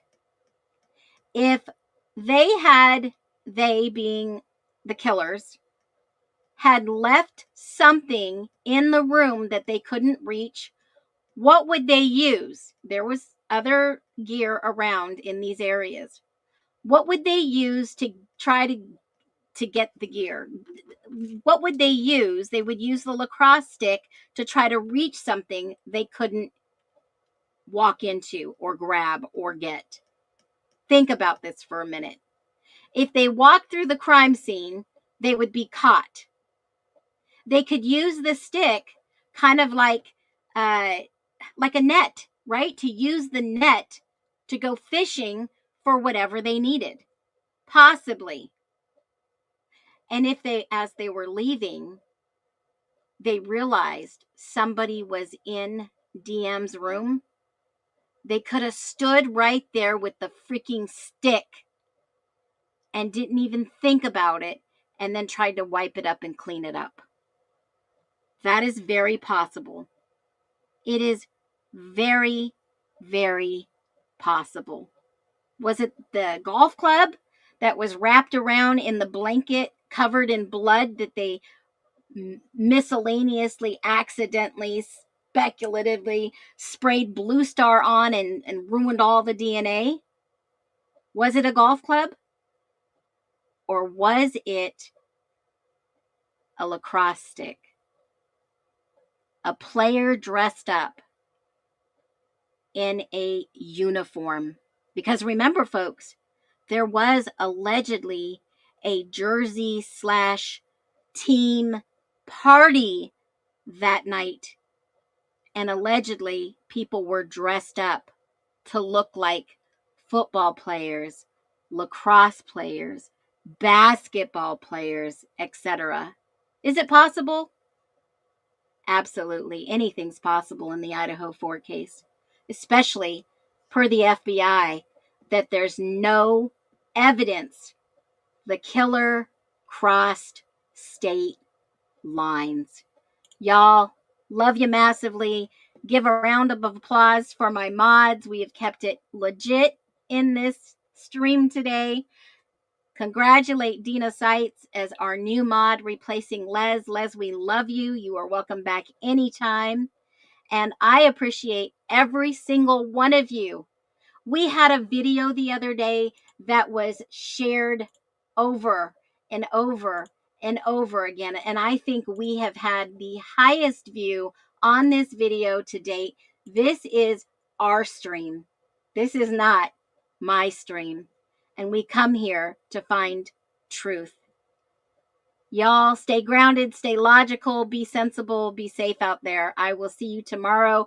Tomorrow is our drawing, and tomorrow is April Fool's. It's April 1st. Don't be fooled out there by other creators, folks. Love y'all. Be well.